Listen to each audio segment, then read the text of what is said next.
고 박원순 전 서울시장의 성추행 의혹을 직권 조사해온 국가인권위원회가 박 시장의 언행이 성희롱에 해당한다고 결론 냈습니다. 이에 따라 서울시의 피해자 보호와 재발 방지를 권고했는데요. 피해자 측은 관련자 처벌과 사과를 요구했습니다. 취재 기자 연결해 보겠습니다. 김지환 기자. 네, 사회부입니다. 예. 자, 연결됐습니까? 김지환 기자. 네, 사회부입니다. 예. 자, 직권조사 반년 만에 결론인데요. 인권위가 박원순 전 시장 언행이 성희롱에 해당된다. 자, 이렇게 결론을 낸 거죠? 네, 그렇습니다. 인권위는 어제 오후 2시부터 전원위원회를 열었습니다. 고 박원순 전 시장 성추행 의혹에 대한 직권조사 결과를 심의하기 위해서입니다. 피해자 측의 직권조사 요청에 따라 조사단 9명이 투입된 지 반년 만의 일인데요. 위원 9명은 현장과 참고인 조사, 휴대전화, 감정 등을 토대로 한 결과 보고서를 살폈습니다. 5시간여 만에 나온 판단은 박 전 시장의 언행은 성희롱에 해당한다였습니다. 구체적으로 박 전 시장이 늦은 밤 피해자에게 부적절한 메시지와 사진 등을 보내고 집무실에서 피해자의 손을 만졌다는 주장이 사실로 인정된다는 겁니다. 이런 박 전 시장의 행위는 성적 굴욕감 또는 혐오감을 느끼게 하는 성적 언동으로 볼 수 있다고도 덧붙였습니다. 특히 고인이 된 박 전 시장이 방어권을 행사할 수 없다는 점을 고려해 사실관계를 엄격하게 따졌음에도 성희롱 사실은 충분히 인정된다고 설명했습니다. 네. 자, 서울시 직원들이 이런 사실을 알고도 묵인하거나 방조했다 이런 의혹도 있었는데요. 자, 이 부분은 어떻게 판단했습니까? 객관적 증거를 확인하기 어렵다고 봤습니다. 일단 인권위는 피해자가 비서실 근무 초기부터 업무가 힘들다며 전보 요청을 했고 이를 상급자들이 말린 건 사실로 봤는데요. 다만 이 과정에서 성추행 사실을 알고도 남아있길 권했는지는 파악하지 못했다고 설명했습니다. 그러면서도 박 전 시장과 피해자의 관계를 단순히 친밀하게 바라본 낮은 성인지 감수성은 문제라고 지적했습니다. 특히 사건 이후에도 별다른 조치가 없었던 건 2차 피해라고도 덧붙였는데요. 서울시 비서실의 운영 관행에 대해서도 샤워 전후 속옷 관리 업무 등 사적 영역에 대한 노무까지 수행하는 등 잘못된 성인식이 반영돼 있었다고 강조했습니다. 예. 자, 남인순 더불어민주당 의원 등이 연루된 피소 사실 유출도 논란이었는데요. 인권위 차원에서 이 부분 관련해서 또 결론이 나오진 못했어요. 네, 그렇습니다. 명확한 사실관계를 밝히지 못했습니다. 조사에 한계가 있었다는 건데요. 인권위는 경찰과 검찰, 청와대 등 관계기관들이 수사 중이거나 보안 등을 이유로 자료를 제출하지 않았다고 밝혔습니다. 박 전 시장의 휴대전화 포렌식 결과는 입수하지 못했다고 덧붙였는데요.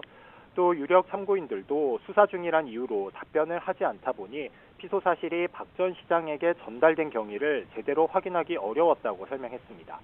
인권위는 수사기관과 달리 압수수색 등 강제조사를 할 수 없다 보니 한계가 있었던 건데요. 사실관계를 밝히지는 못했다고 했지만 논란의 중심에 섰던 남인순 의원은 결국 자신의 불찰이었다며 피해자에게 사과했습니다. 오늘 오전 SNS에 글을 올렸는데요. 인권위 직권조사 결과를 겸허히 받아들인다면서 인권위 권고사항이 충실히 이행되도록 최선을 다하겠다고 밝혔습니다. 네. 자, 국가기관에서 성희롱이 맞다. 자, 이런 판단이 나온 만큼 후속 조치도 필요할 것 같은데, 자, 인권위가 앞으로 어떤 대응을 주문했습니까? 네, 서울시를 비롯한 관계기관에 피해자 보호와 재발 방지를 권고했습니다. 특히 서울시에는 피해자에 대한 적극적인 보호 방안과 2차 피해에 대한 대책도 마련하라고 촉구했는데요.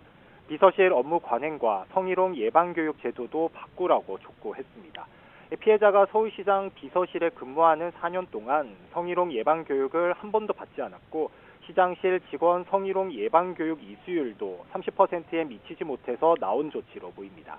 인권위로부터 권고를 받은 기관은 그날부터 90일 안에 이행 계획을 인권위에 통지해야 하는데요. 만약 불수용할 경우 그 이유를 알려야 합니다. 인권위 권고를 받은 기관이 이에 따르지 않더라도 인권위는 권고 불수용 이유를 공표만 할 수 있을 뿐 제재나 불이익은 줄 수 없습니다. 예. 자, 김지환 기자, 인권위의 이런 판단에 대해서 좀 피해자 측은 어떤 입장을 내놨습니까? 네, 그동안 경찰과 검찰 모두 박 전 시장이 사망했다면서 관련 의혹을 속 시원하게 밝히지는 못했는데요. 이에 따라 피해자 측은 인권위 판단을 앞두고 마지막 희망이라며 호소해 왔습니다. 잠시 들어보시겠습니다. 제가 왜 이렇게 숨어서 숨죽이고 살아야 하는지 잘 모르겠습니다. 저희 마지막 희망은 국가인권위원회의 직권조사 결과 발표입니다. 사실 확인을 통해 우리 사회의 혼란을 잠재워 주시기를 부탁드립니다. 네, 결국 성희롱이 맞다는 판단이 나오자 피해자 측은 엄격한 기준에도 성희롱이 인정된 건 유의미한 결과라고 평가했습니다. 또 피해자가 일상으로 돌아갈 수 있도록 2차 가해를 멈춰달라고 강조했는데요. 무엇보다 이제는 책임져야 할 사람들이 책임져야 할 시간이라면서 고소 사실 등을 유출한 사람과 그동안 방조한 더불어민주당은 마땅한 책임을 지고 피해자에게 사과도 하라고 촉구했습니다. 네, 서울시의 대응도 궁금한데요. 입장이 나왔습니까? 아직 공식적인 입장은 나오지 않았는데 인권위의 판단을 수용할 것으로 보입니다. 어제 결론이 나오자마자 송다영 서울시 여성가족정책실장은 많은 부분에 동의한다면서 서울시 차원에서 마련했던 특별대책을 적극적으로 진행할 생각이라고 간략하게 말했습니다. 시장 실내 수면실을 없애고 비서실 직원도 일반 직원과 마찬가지로 희망정보 절차를 통해 선발하는 등의 내용을 추진하겠다는 건데요. 공식적인 논의는 아직 진행하고 있다고 덧붙였습니다. 서울시는 관련 내용을 정리한 뒤 최대한 빨리 공식 입장을 발표할 방침입니다. 지금까지 사회부에서 YTN 김지환입니다.